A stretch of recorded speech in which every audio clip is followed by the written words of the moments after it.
Sharabazata bando breke sede manto shakadaya. Asante sana mtumishi wa Mungu uliyepata neema ya kusikia hizi habari njema. Leo nataka nikuletee habari nzuri za mfalme Yesu, habari ambazo zimejawa neema.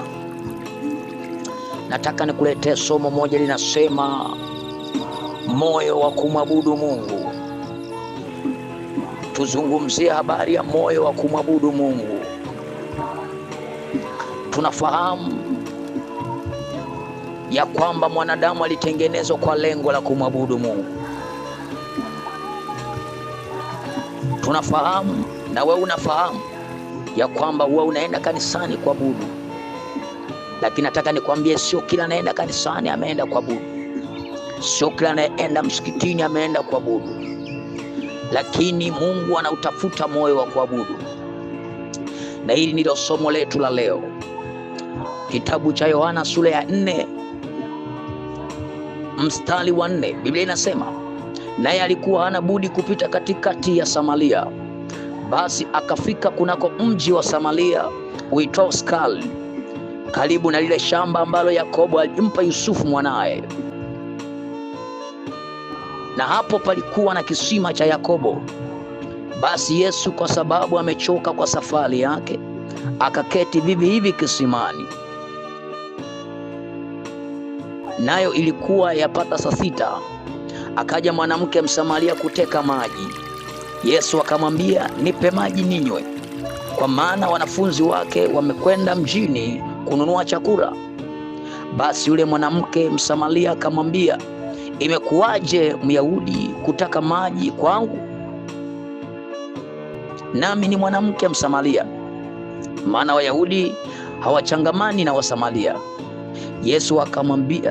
Yesu akajibu akamwambia, kama ungalijua karama ya Mungu, naye ni nani akwambiaye nipe maji ninywe, ungalimwomba yeye, naye angalikupa maji yaliyo hai. Yule mwanamke akamwambia, Bwana, huna kitu cha kutekea na kisima ni kirefu. Basi umeyapata wapi hayo maji yaliyo hai? Je, wewe u mkubwa kuliko baba yetu Yakobo,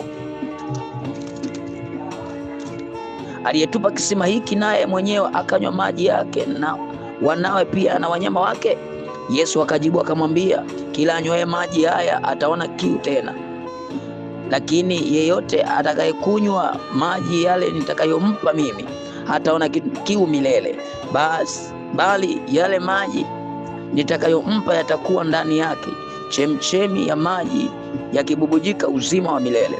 Yule mwanamke akamwambia, Bwana, unipe maji hayo nisione kiu, wala nisije hapa kuteka. Yesu akamwambia, nenda ukamwite mmeo uje naye hapa. Yule mwanamke akajibu akasema, sina mume.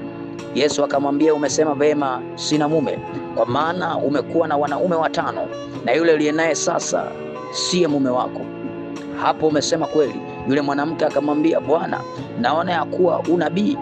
Baba zetu waliabudu katika mlima huu, nanyi husema kwamba huko Yerusalemu ni mahali patupasapo kuabudu. Yesu akamwambia, mama, unisadiki, saa inakuja ambayo hamtamwabudu Baba katika mlima huu wala kule Yerusalemu. Nanyi mnaabudu msichokijua, sisi tunaabudu tukijuacho, kwa kuwa wokovu watoka kwa Wayahudi. Lakini saa inakuja, nayo saa ipo, ambayo waabuduo halisi watamwabudu Baba katika roho na kweli, kwa maana Baba hawatafuta watu kama hao wamwabudu. Mungu ni roho, na wamwabuduo yeye mawapasa kumwabudu katika roho na kweli. Mungu libariki neno lako, lifanyike baraka katika jina la Yesu, amen. Hizi ni habari za Yesu Kristo na mwanamke.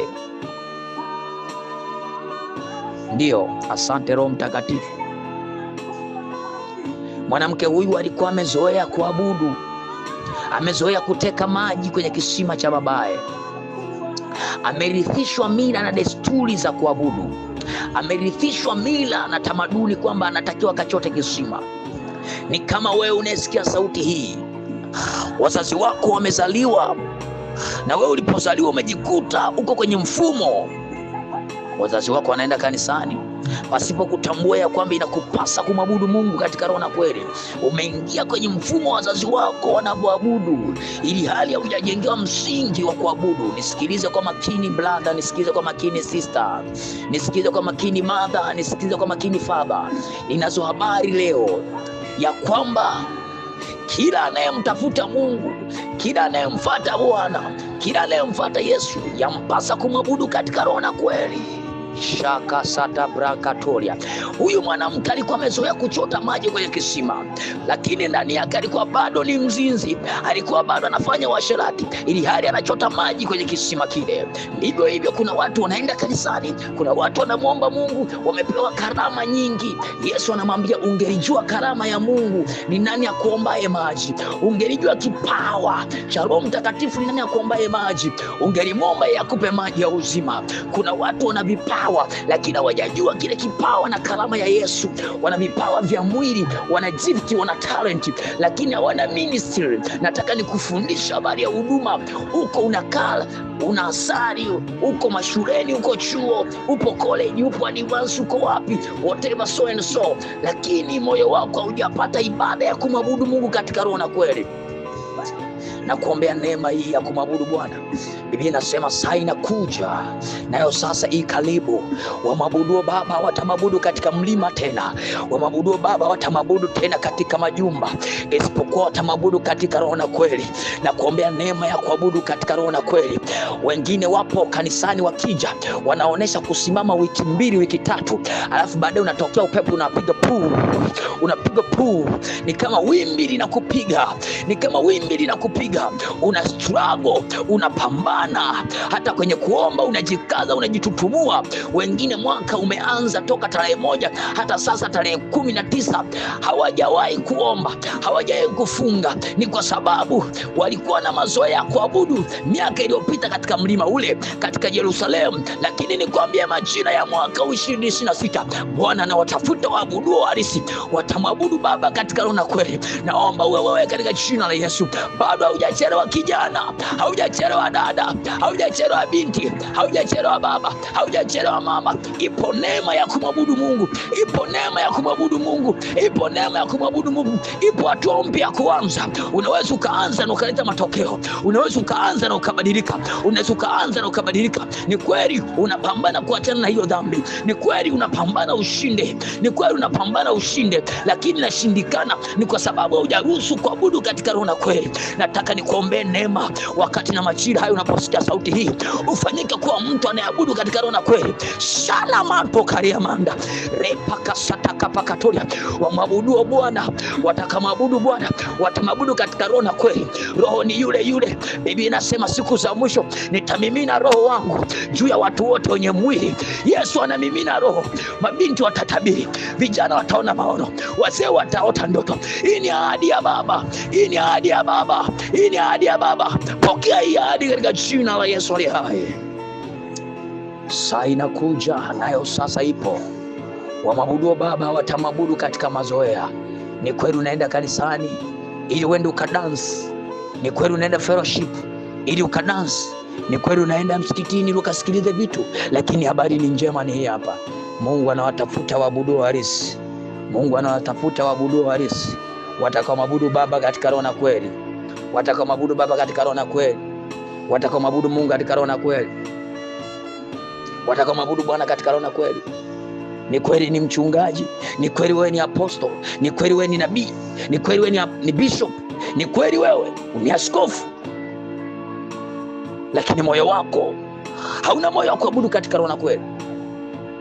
Unaweza kuwa ni mchungaji lakini bado umeshikiliwa na mifumo, kama huyu mwanamke alizoea kuja kwenye kisima akiteka maji. Ilikuwa ni kawaida yake, na alijua Wayahudi hawachangamani na Wasamaria. Saa inakuja, saa inakuja, nayo sasa ipo, waabuduo halisi watamwabudu Baba katika roho na kweli. Naomba uwe mmoja wao wa waabuduo halisi, naomba uwe mmoja wao wa waabuduo halisi, na kuombea uwe mmoja wao wa waabuduo halisi. na kuombea hii neema ya waabudu halisi. Ni kweli ni askofu, ni kweli ni askofu, ni kweli ni bishop, lakini hii neema isikupite ya kuabudu katika roho na kweli. Lakini neema isikupite ya kuabudu katika roho na kweli. Shaka tabagana mandwa, shaka sakada mandwa. Kuna wengine wanajikatia tamaa. Kuna wengine wanajikatia tamaa kabisa. Wanajikatia tamaa kabisa, anasema mimi nitaabuduje? Mbona najitahidi nipambane? Ni kijana anajitahidi apambane. Ni kijana anapambana achane na hiyo kiu ya dhambi, lakini hawezi. Ni kwa sababu hana moyo wa kuabudu. Moyo wa kuabudu sio kwenda kanisani. Moyo wa kuabudu ni kwenda kanisani na kujinyenyekeza. Biblia inasema katika kitabu cha Isaya, Mungu anamtazama yule mwenye moyo uliopondeka, anayeshuka chini na kuanguka asikiapo maneno ya Mungu. Na kuombea wewe katika jina la Yesu. Bwana, asante Roho Mtakatifu. Mungu wa mbinguni akubariki. Naomba niombe na wewe. Kuna mwingine hajaokoka bado, amesikia hili neno. Ili uweze kuwa salama, nifuatisha haya maneno. Bwana Yesu, naja kwako, nisaidie niwe mwabudu halisi katika roho na kweli. Futa jina langu kwa watu wanaoabudu si katika uhalisia, bali ni kuabudu wewe katika roho na kweli, kwa uhalisi, maana wakati ni huu. Katika jina la Yesu, kuanzia sasa naanza upya kwa kuomba na kuhudumu katika roho na kweli, kwa jina la Yesu Kristo. Amen. Shalom, Mungu akubariki. Ulikuwa nami Evangelist Japhet. Amen.